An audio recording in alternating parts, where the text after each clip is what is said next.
Comienza Ojos para Ver.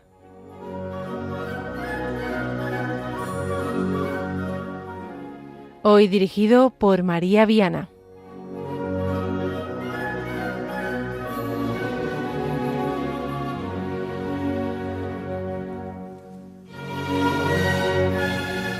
Queridos oyentes, iniciamos una nueva entrega de Ojos para Ver, hoy emitida desde los estudios centrales de Radio María en España. Estamos en martes 10 de marzo y hoy me gustaría detenerme en la analogía que establece el Papa León XIV entre la catedral y el ministerio sacerdotal, una relación que dejó por escrito en la carta dirigida al presbiterio de la Archidiócesis de Madrid con ocasión de la Asamblea Presbiteral que tuvo lugar el pasado mes de febrero en la capital de España. Esta misiva, originalmente dirigida a los sacerdotes, tiene, sin embargo, lo vamos a ver, gran enjundia también para nosotros los laicos. Vamos a ir desgranándolo si nos acompañan en estos aproximadamente 55 minutos.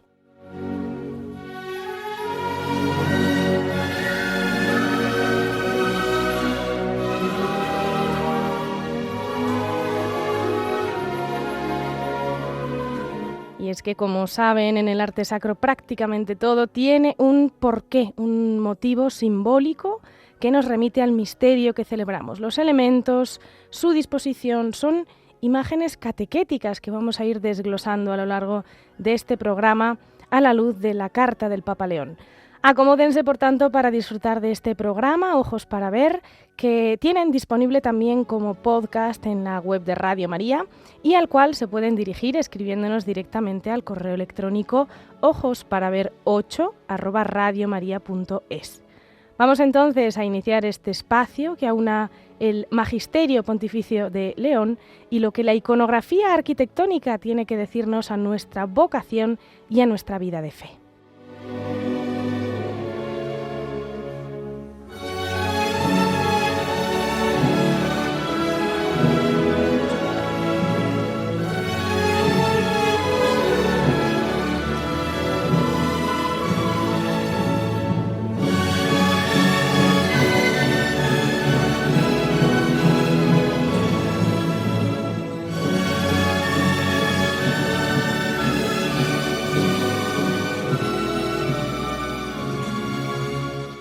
Lo comentábamos hace un momento, el Papa León XIV dirigió al clero madrileño, fechada el 28 de enero de este año, 2026, y publicada el 9 de febrero, esta carta sobre el ministerio sacerdotal. Se publicó el 9 de febrero, que fue precisamente el primero de los días de la Asamblea Presbiteral, que convocó en la capital a más de 1.200 curas de todas las edades, procedencias, realidades eclesiales, destinos pastorales, pues para conocerse, para reflexionar acerca del tipo de sacerdotes que necesita Madrid. Y a ello el Papa añadió la necesidad de educar la mirada, deteniéndose en una reflexión serena y honesta que lee el marco cultural y social de secularización en el que vivimos, de polarización y también de reducción de la complejidad de la persona humana, pues tantas veces con interpretaciones parciales e insuficientes, visto el cambio cultural profundo que vivimos y también la desaparición de referencias comunes. Sobre todo, el Papa constata también el anhelo, la sed que tantas personas manifiestan, especialmente los jóvenes, puesto que, en palabras del pontífice, la absolutización del bienestar no ha traído la felicidad esperada. Una libertad desvinculada de la verdad no ha generado la plenitud prometida. Y el progreso material por sí solo no ha llegado o no ha logrado colmar el deseo profundo del corazón humano. Y bueno, con estas palabras se introduce el tema del tipo de sacerdotes que necesita no solo Madrid, sino la Iglesia entera en este tiempo, que son varones configurados con Cristo, capaces de sostener su ministerio desde una relación viva con Él, no según modelos nuevos, sino redescubriendo la llamada auténtica a ser un alter Christus. Y es en este sentido que vamos a enfocar el programa de hoy, puesto que, aunque nos consta la presencia de sacerdotes entre nuestros oyentes, seguramente la mayoría sean laicos. Y bien, ¿qué cabida tiene este tema en un programa como Ojos para ver? Bueno, pues el propio León XIV nos lo indica.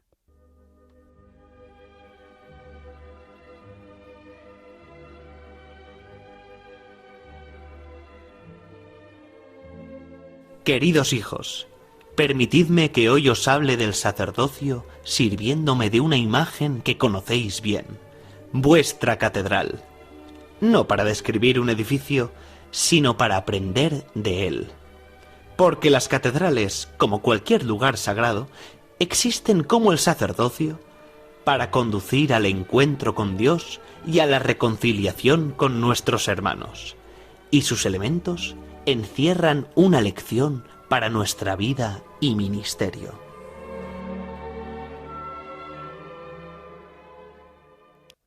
Así es, queridos oyentes, existe una iconografía en la arquitectura, una simbología que nos permite establecer puentes de significado entre la arquitectura y el ministerio, entre la obra de arte y la vida de fe.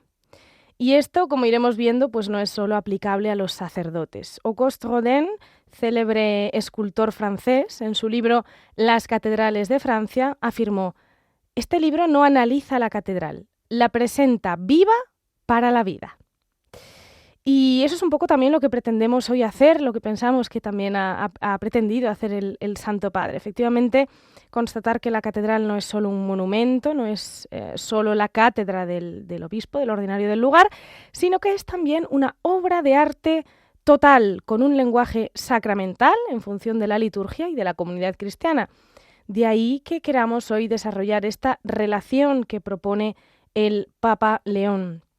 Nos hemos servido también de un volumen muy recomendable de María José Muñoz López llamado Páginas de Piedra, una lectura de las catedrales españolas, lo digo para quien quiera profundizar en el tema, y vamos a dar algunas claves generales que nos permitirán comprender, apreciar y Dios quiera que también cuidar, custodiar mejor estos bosques de piedra de una historia viva que son las catedrales.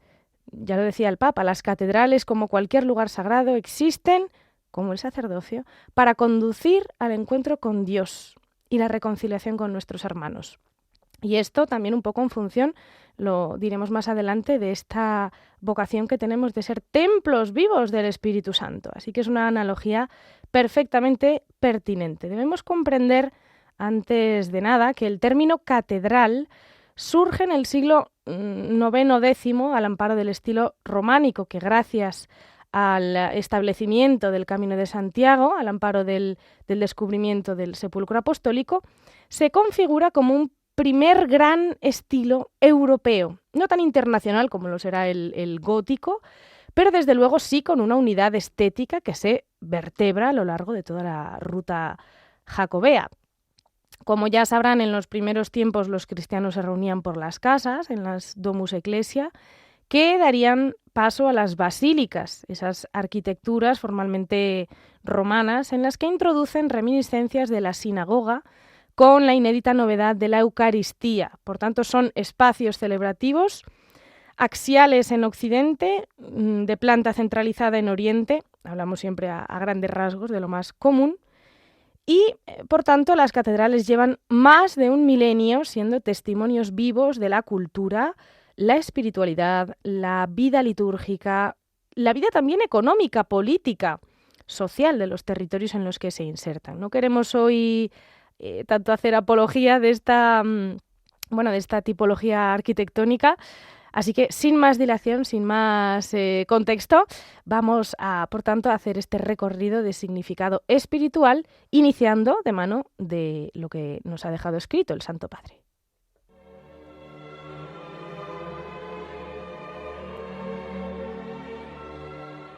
Al contemplar su fachada, aprendemos ya algo esencial. Es lo primero que se ve, y sin embargo, no lo dice todo. Indica, sugiere, invita. Así también el sacerdote no vive para exhibirse, pero tampoco para esconderse. Su vida está llamada a ser visible, coherente y reconocible, aun cuando no siempre sea comprendida. La fachada no existe para sí misma, conduce al interior. Del mismo modo, el sacerdote no es nunca fin en sí mismo. Toda su vida está llamada a remitir a Dios y a acompañar el paso hacia el ministerio, sin usurpar su lugar. Al llegar al umbral, comprendemos que no conviene que todo entre en el interior, pues es espacio sagrado. El umbral marca un paso, una separación necesaria. Antes de entrar, algo queda fuera. También el sacerdocio se vive así, estando en el mundo, pero sin ser del mundo. En este cruce se sitúan el celibato, la pobreza y la obediencia, no como negación de la vida, sino como la forma concreta que permite al sacerdote pertenecer enteramente a Dios, sin dejar de caminar entre los hombres.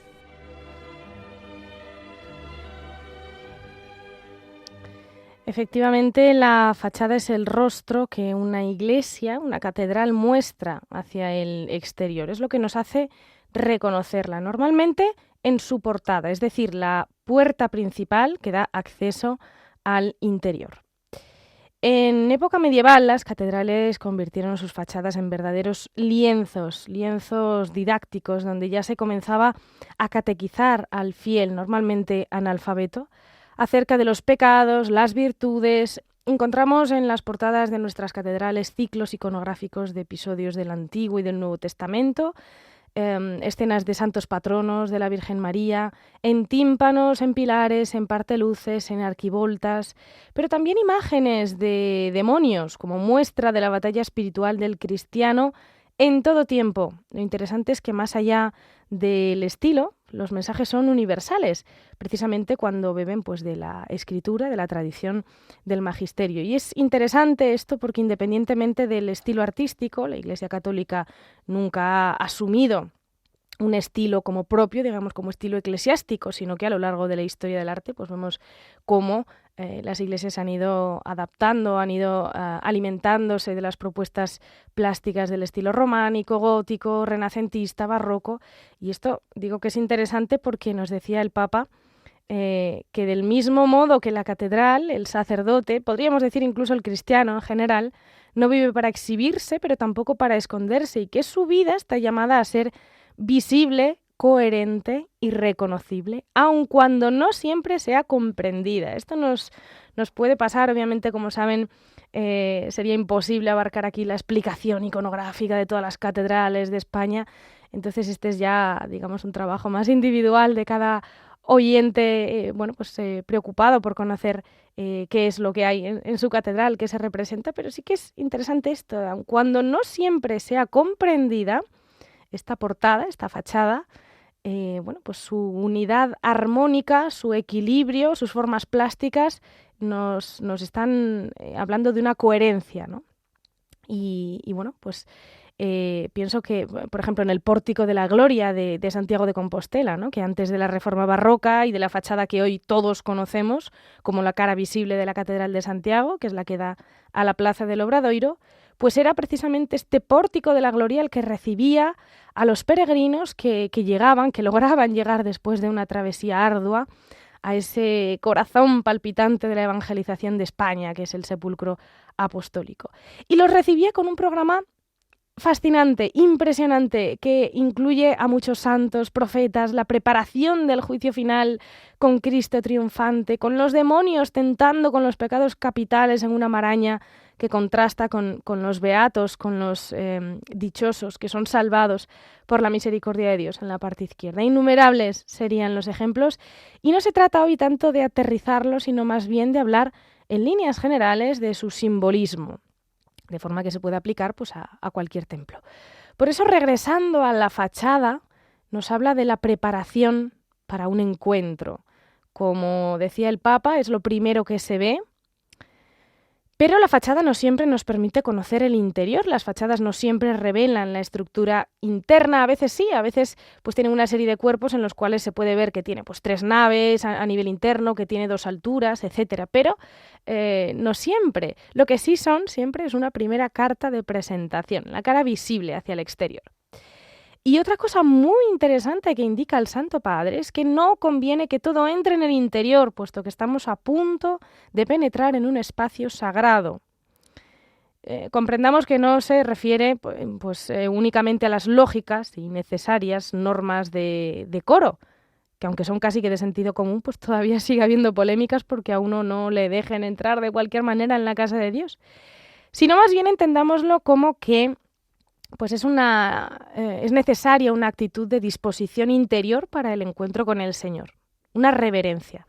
La puerta era muy importante para el pueblo judío, no solo porque en sus jambas se había marcado con la sangre del Cordero Pascual esa elección, esa unción, esa separación como pueblo elegido, o porque de ellas colgaban, y siguen haciéndolo, la mezuzá con la oración del Shema, sino porque la puerta se relaciona con el acceso a pues esas puertas de la morada eterna por parte únicamente de los justos. Dice el Salmo 118, esta es la puerta del Señor. Los vencedores, los justos, en otras traducciones, entrarán por ella.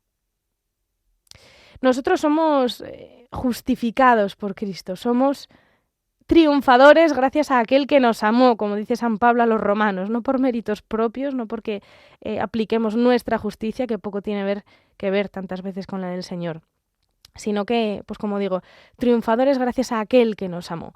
Por tanto, esa perla que nos deja el Papa, cuando dice que el umbral marca un paso, una separación necesaria, algo pues que a veces no entendemos, ¿no? Que el carácter sagrado se lo da precisamente esa unción, esa separación.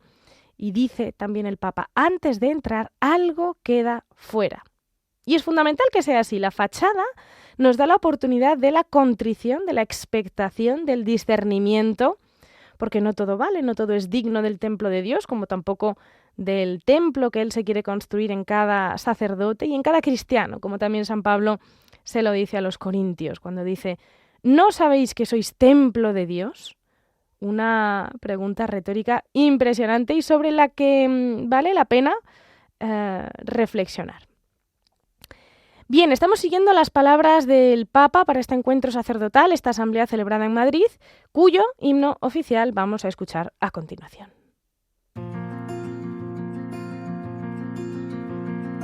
¿Quién irá detrás de la oveja perdida? ¿Quién la llevará hasta mi hogar? ¿Quién podrá cerrar con un beso la herida y hará de su vida un altar? Voy a pasar otra vez por la orilla y al lado del mar soñaré testigos de mi caridad. Yo te enviaré ungido para ser un latido del Dios siempre vivo. En mi nombre abrirás los caminos, anunciando mi salvación. Llénate de fe, confía, sígueme, voy a hacer maravillas contigo. Amor del Padre por sus hijos, servidor de mi redención. ¿Quién devolverá a los muertos la vida? ¿Quién proclamará mi verdad?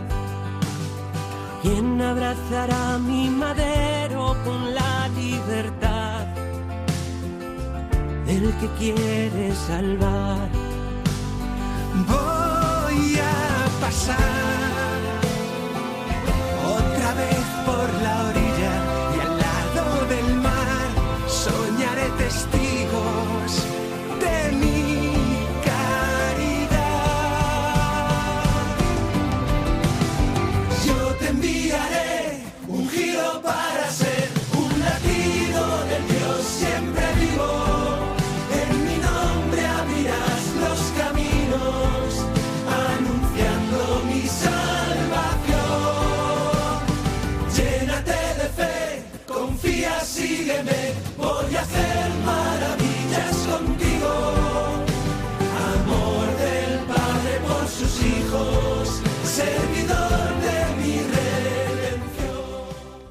Bueno, la canción sigue, pero vamos a continuar con las preciosas palabras que el Papa León dirigió a los sacerdotes empleando esta imagen de la catedral.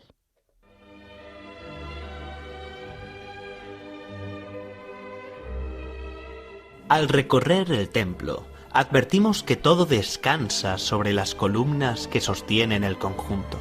La Iglesia ha visto en ellas la imagen de los apóstoles. Tampoco la vida sacerdotal se sostiene por sí misma, sino en el testimonio apostólico recibido y transmitido en la tradición viva de la Iglesia y custodiado por el magisterio. Cuando el sacerdote permanece anclado en este fundamento, evita edificar sobre la arena de interpretaciones parciales o acentos circunstanciales y se apoya en la roca firme que lo precede y lo supera. En este punto el Papa menciona una idea fundamental para toda edificación, que es el fundamento, la cimentación.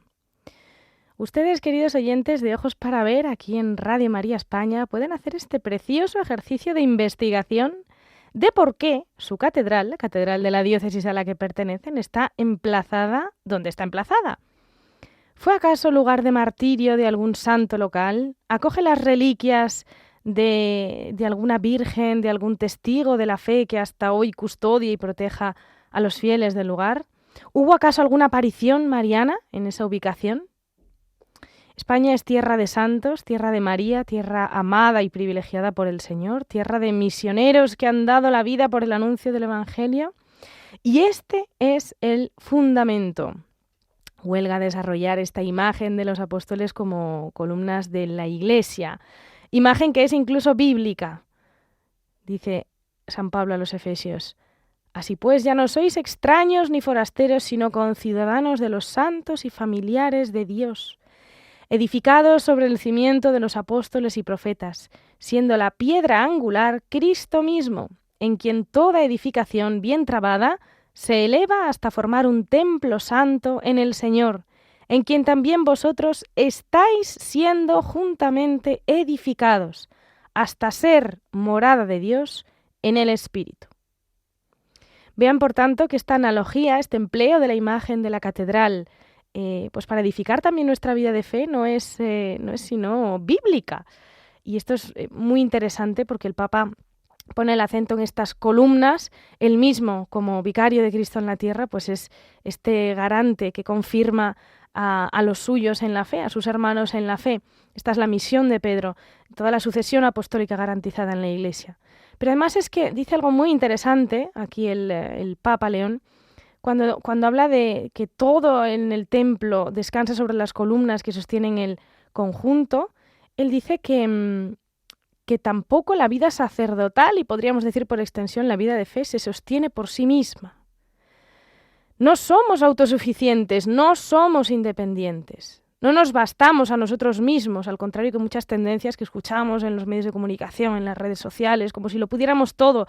No somos autosuficientes, no existe espacio, en el caso de la arquitectura, si no existen columnas. Bien, pues del mismo modo no existe iglesia si no existe tradición y magisterio.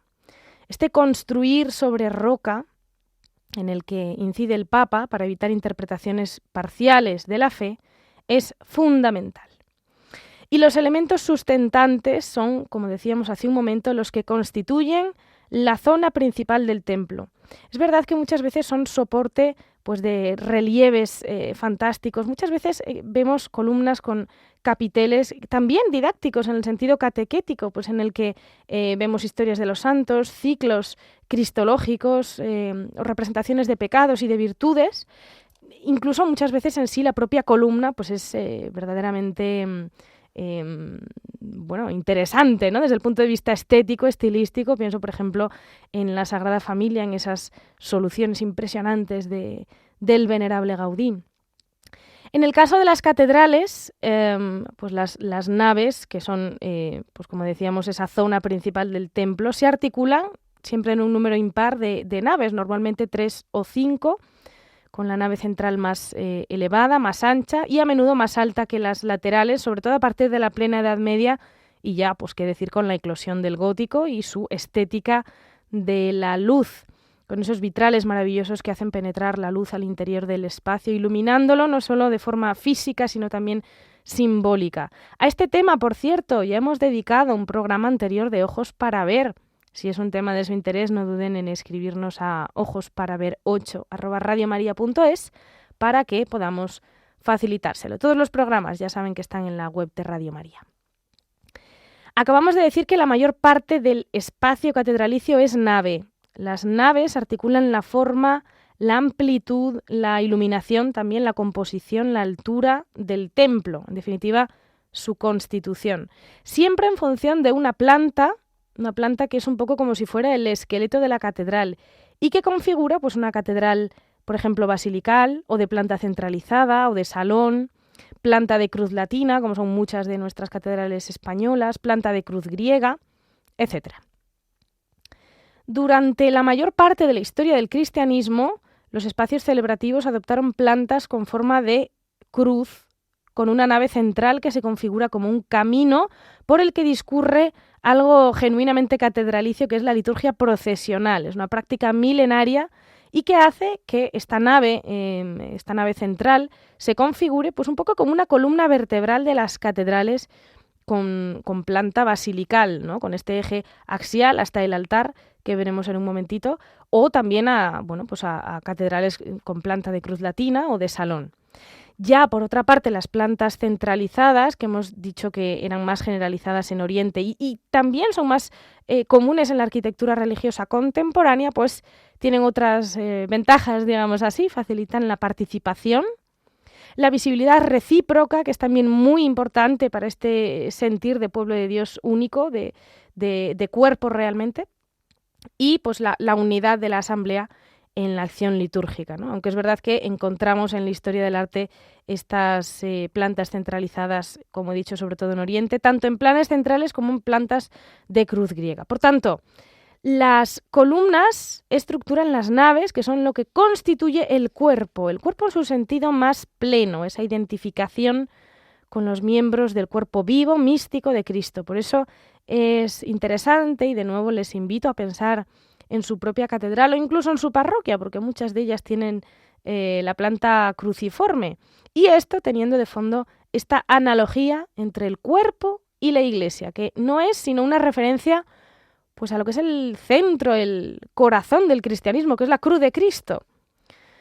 Por tanto, el pueblo se reúne en las naves de la catedral configurándose como imagen de Cristo. Cuando estamos dispuestos en el interior, incluso aunque no seamos conscientes, estamos conformando esa forma, ¿no? Esa imagen de Cristo crucificado, algo que revela pues la vocación y el modo de vida, ya no de los sacerdotes, sino de todos los bautizados, que somos partícipes de la muerte y resurrección de Cristo. Y como hemos dicho, pues las naves explicitan también la dimensión mística del pueblo cristiano, ¿no? Ese ser cuerpo de Cristo. De hecho, por eso se denominan en la tradición eclesial como del Evangelio, porque es la izquierda de cara al altar mayor, o de la epístola, que sería la derecha, si vemos de frente al altar mayor, según la lectura que escuchase el pueblo, porque es nutriéndose de esa palabra de Dios que el pueblo crece, se alimenta, se desarrolla. Bien, y el Papa León continúa de este modo con la imagen de la catedral en relación con el ministerio sacerdotal, con la vocación, con la vida cristiana.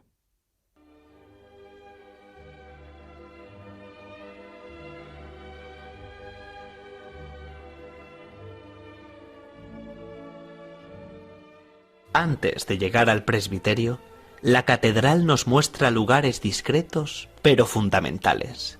En la pila bautismal nace el pueblo de Dios. En el confesionario es continuamente regenerado. En los sacramentos, la gracia se revela como la fuerza más real y eficaz del misterio sacerdotal.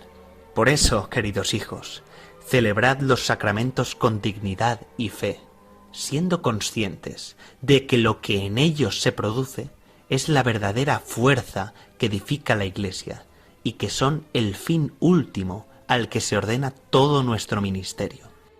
Pero no olvidéis que vosotros no sois la fuente, sino el cauce, y que también necesitáis beber de esa agua.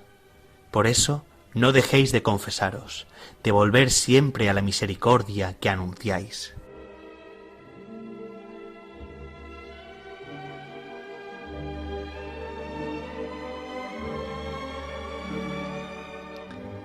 El Papa nos indica el siguiente elemento que nos encontramos en una catedral, la pila o la piscina bautismal. Es interesantísimo ahora también para los sacerdotes esto que dice al inicio. Antes de llegar al presbiterio está el baptisterio, está la pila bautismal. Antes de llegar al presbiterio está el bautismo, nuestra primera vocación es la de ser cristianos, hijos de Dios, santos. Ahora ya sí, porque soy historiadora del arte, no teóloga, sobre el baptisterio. Son muchos los templos donde apenas adquiere notoriedad o relevancia, y esto es así durante mucho tiempo, este elemento cuya importancia fue tan reconocida que llegó a originarse una tipología arquitectónica al respecto, que es el baptisterio. Los baptisterios, como el de Rávena, que comentamos el mes pasado en Ojos para Ver, son edificios exentos, por tanto singulares, sobresalientes, dedicados en exclusiva a la administración de este sacramento de iniciación cristiana, que es puerta de la vida cristiana y prenda de la vida eterna. En cualquier caso, la función sacramental exige un lenguaje arquitectónico, o al menos una tipología de elemento, aunque no sea arquitectónico, aunque no sea un baptisterio exento, sí, pues una tipología de elemento acorde a la liturgia, en este caso a la liturgia bautismal, esa idea de inmersión, de agua viva, bueno, toda la liturgia que condensa diversos ritos y elementos. En este caso, pues esa idea de acoger, ¿no?, la pila, el agua, este agua que tiene un significado dual de muerte y de vida, es el agua viva del Evangelio de Juan, aquellas corrientes de agua en las que a imitación de Jesús se bautizaban los primeros cristianos. De ello se hace eco, sin ir más lejos, el episodio del bautizo de un eunuco por parte de Felipe, narrado en el capítulo 8 de los Hechos de los Apóstoles. Corrientes de agua naturales que fueron sustituidas a partir de los siglos II y III por las piscinas bautismales, ex profeso, realizadas pues, para la administración de este sacramento. Piscinas excavadas en el suelo en el contexto de las Domus Ecclesiae, generalmente de planta cruciforme y con escalones de bajada y subida. Encontramos piscinas que sabemos que tenían 7 escalones, simbolizando el descenso de Cristo desde los cielos y el ascenso del neófito con los dones del Espíritu Santo a las moradas celestiales, o bien piscinas más modestas, más pequeñitas, de 3 escalones, que se correspondían con la Trinidad en cuyo nombre se bautizaba y se bautiza. En un ritual muy expresivo, el bautismo por inmersión en la piscina bautismal mantiene esta tensión muerte-vida, como una tumba cavada en la tierra, pues muere en ellas el hombre viejo de pecado para regenerarse a imagen de Cristo crucificado en las aguas del bautismo y resurgir a una vida nueva como hombre de la tierra, ¿no?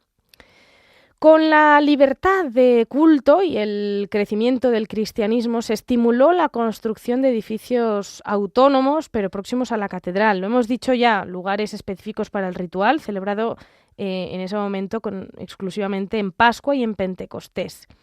Y es a partir de entonces cuando triunfa la tradición arquitectónica del baptisterio como construcción autónoma, con un plan central, cubierto con una cúpula, que simboliza el cosmos, que se abaja ante el misterio de la elección divina que se da en la fuente bautismal, ese tú eres mi hijo amado, ¿no?, que se repite sobre cada uno de los neófitos.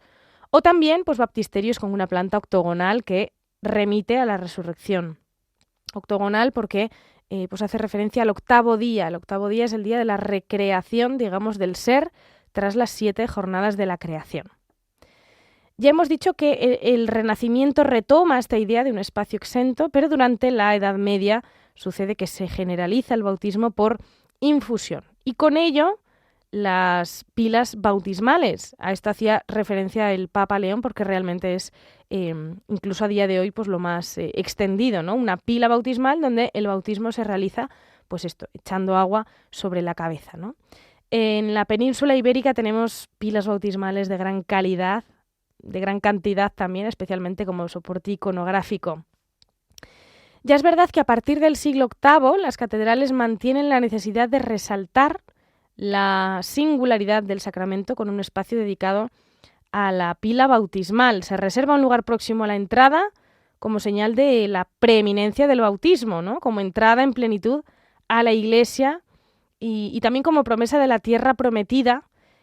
Y continuando también con esta analogía del cuerpo, el hecho de que se sitúen pues al inicio, ¿no? Una vez ya hemos entrado, ya hemos visto esta fachada, estas naves, y normalmente al inicio encontramos pues esto, una capilla dedicada en exclusiva al bautismo, que tiene un poco, siguiendo esta analogía del cuerpo, ese significado del útero materno que gesta nuevos hijos de Dios para la vida eterna, insertado plenamente en ese cuerpo de Cristo que son las naves. Bien, este viaje simbólico que hemos emprendido en la entrada de la catedral se extiende a través de las naves, un poco como un camino, como una peregrinación, que hace confluir las miradas hacia el altar. Pero antes de llegar hasta allí, vamos a fijarnos en que en estas naves, en este espacio, se ubican los confesionarios fijos, que es a lo que hacía referencia también el Santo Padre. Qué importante, ¿no? La presencia de estos confesionarios como muestra de la misericordia de Dios para auxilio de los peregrinos, en sentido estricto o figurado, porque al final pues todos somos peregrinos de paso en esta tierra hacia la patria del cielo. También en las naves se disponen las cruces de consagración, otro elemento muy interesante que recuerdan pues no solo la naturaleza de la arquitectura, sino también la vía sacra. No dejar de confesarse, esta es la invitación del Papa, especialmente elocuente en este tiempo de conversión, que es la Cuaresma, y a la que nos llaman los confesionarios. La sola presencia de ellos nos recuerda pues esta misericordia infinita de Dios, siempre dispuesto al perdón, siempre capaz de regenerar en nosotros ese surtidor de agua que emana, que salta hasta la vida eterna, como le dijo el Señor a la samaritana sedienta. Seguimos acompañando al Papa León en este recorrido.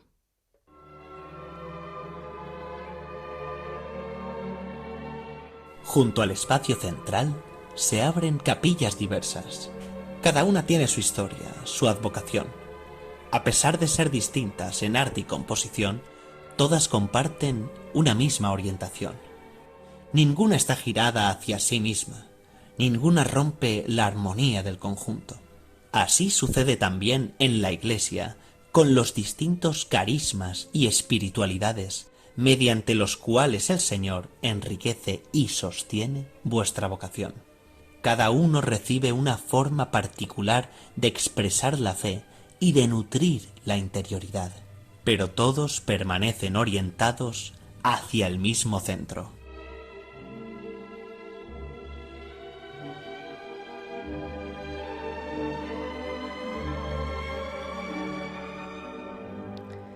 Hablar de capillas requeriría no ya una edición entera, sino un programa en exclusivo. Por eso nuevamente daremos algunas pinceladas que pueden servir a nivel interpretativo para extrapolarlas al caso concreto de cada espacio celebrativo que conozcan. Es muy interesante esto de la orientación que dice el Papa León. Hemos hablado ya muchas veces en este programa de esa idea de la orientación de las iglesias, precisamente su disposición hacia Oriente. Hay quien dice que es hacia Roma, pero no, es precisamente hacia donde sale el sol, por esa idea, esa correspondencia entre el astro rey y el verdadero rey del universo, que es Cristo. Ese sol de justicia que dice la Escritura también, que nos ilumina, ¿no? Y hacia el que nos dirigimos. Entonces es interesante no solo ya por la orientación de la propia catedral, del propio templo, sino por esta idea de que las capillas no se cierran a sí mismas, sino que todas, y esto es muy interesante verlo incluso en las propias plantas de las iglesias se ve, como no hay ningún espacio desmembrado, ninguno que se vaya, digamos, del conjunto, ¿no? Y esta pues analogía que hace el Santo Padre con los distintos carismas, espiritualidades, realidades de la Iglesia, pues es maravillosa porque habla de un enriquecimiento y de cómo también sostiene la vocación de los sacerdotes, ¿no? No solo de los sacerdotes, pero también, ¿no?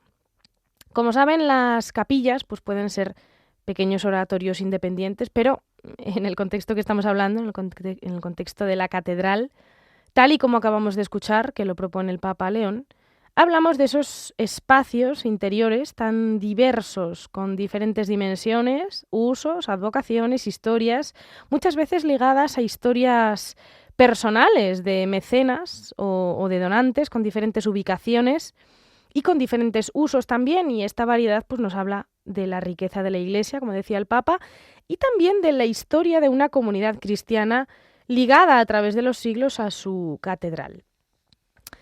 Suele ser la más destacada la capilla mayor, la capilla donde se encuentra el altar. La pila bautismal de la que hemos hablado ya hemos dicho que se ubica normalmente dentro de una capilla específicamente dedicada a este sacramento de iniciación. Y luego pues tenemos muchísimas capillas laterales en todas las catedrales españolas que pueden ser muy diversas,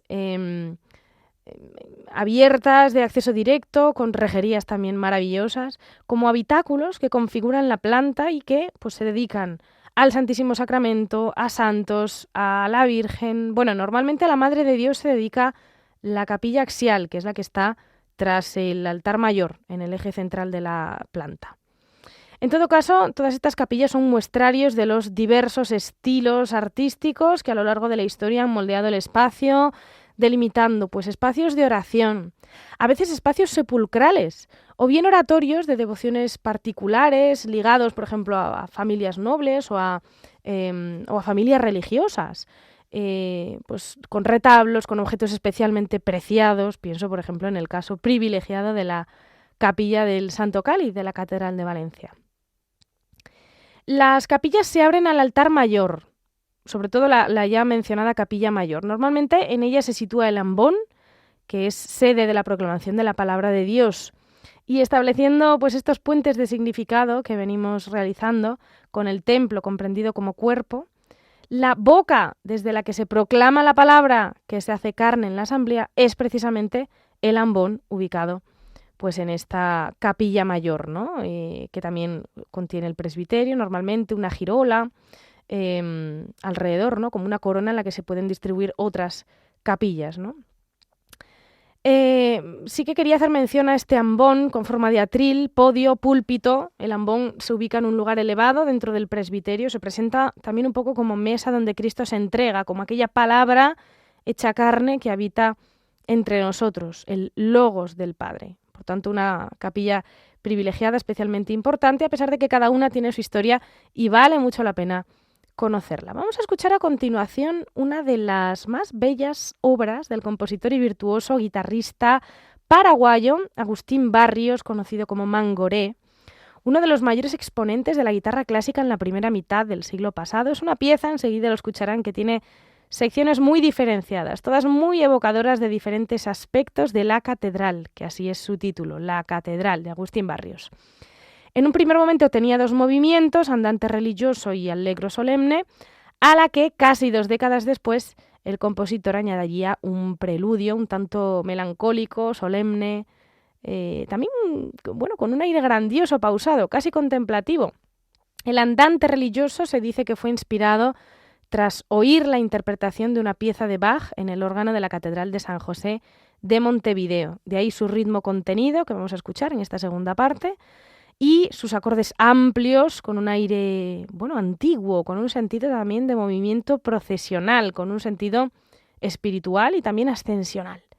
Y ya la tercera parte, el allegro solemne, evoca pues el bullicio de la gente en las calles colindantes a la catedral, con cascadas de arpegios entrelazados en secuencias armónicas, con una reminiscencia al toque de campana de la catedral, que avanzan pues hasta un cierre perfecto. Escuchamos.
Están escuchando Ojos para Ver con María Viana.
Está ese sentido procesional que comentábamos.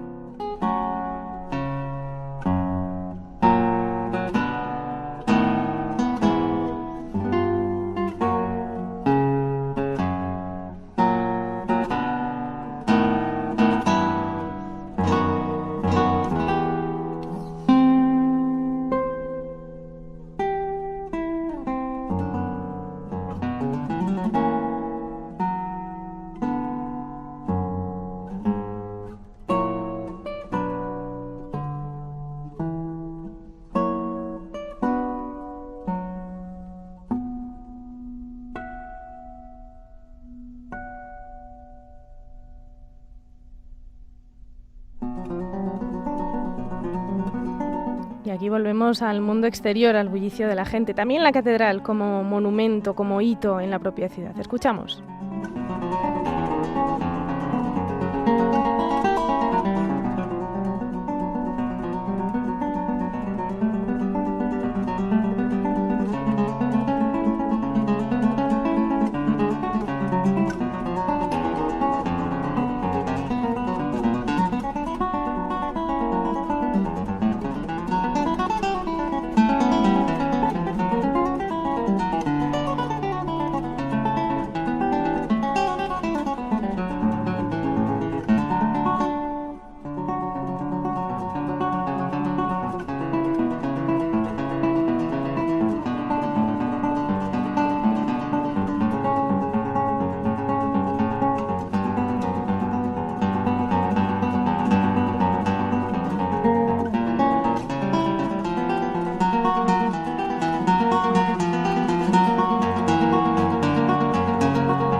Esperamos que hayan disfrutado de esta pieza interpretada por John Williams. Si se acaban de unir a nosotros, sepan que estamos dedicando esta edición de Ojos para Ver en Radio María a la carta que el Papa León XIV dirigió al Presbiterio de Madrid el pasado mes, que desarrolla la analogía entre la vida sacerdotal y la catedral. Vamos a escuchar el último elemento al que se refiere el sucesor de Pedro, el altar.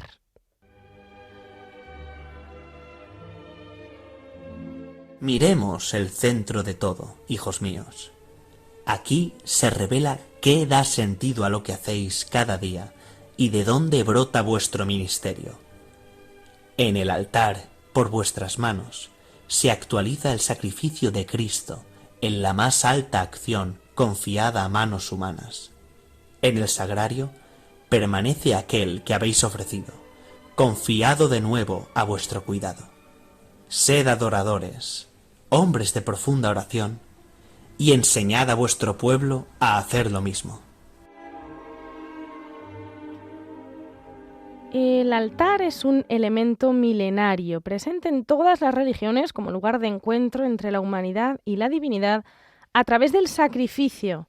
Sin embargo, la novedad del altar cristiano, que ciertamente es heredero de las concepciones griega y hebreas de ara sacrificial, es que a este carácter se une el festivo, el de altar como mesa compartida, como sede del banquete eucarístico. Se aúna, por tanto, en un mismo elemento el aspecto sacrificial del altar en que Cristo se ofrece para la redención del mundo, con el memorial del banquete de su última cena. No es sino la celebración nupcial del Cordero sin mancha que consuma el amor con su esposa mística, la Iglesia, en una alianza nueva y eterna, donde Cristo se entrega de forma total a través de las especies eucarísticas. Este corazón del cuerpo que venimos hablando, que es la catedral. Existen altares catedralicios medievales realizados en oro, plata, metales preciosos. Son también, pues, para destacar aquellos cubiertos con frontales policromados o revestidos de tejidos.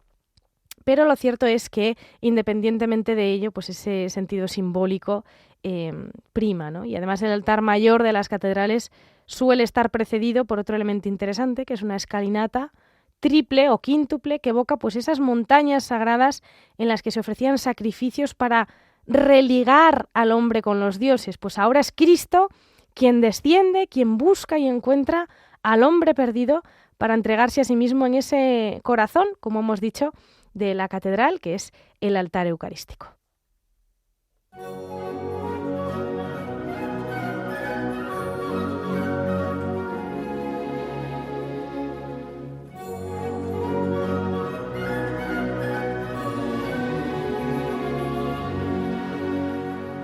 Finalizamos así hoy martes 10 de marzo esta nueva edición de Ojos para Ver aquí en Radio María, edición en la que hemos profundizado en la carta que el Santo Padre ha dedicado al Presbiterio de Madrid el pasado mes y en concreto la analogía que ha hecho de la vida sacerdotal con la imagen de la catedral. Hemos ahondado en el simbolismo de las fachadas, las naves, las columnas, los elementos sustentantes, la pila bautismal, las capillas y el altar, todo ello en clave catequética y extrapolable a todas y cada una de nuestras catedrales.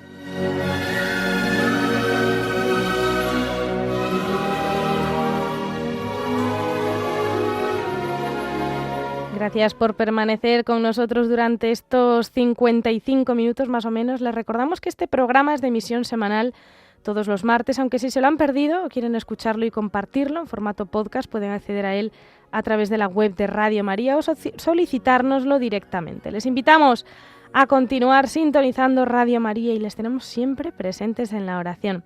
Hasta el próximo Ojos para Ver. Dios les bendiga.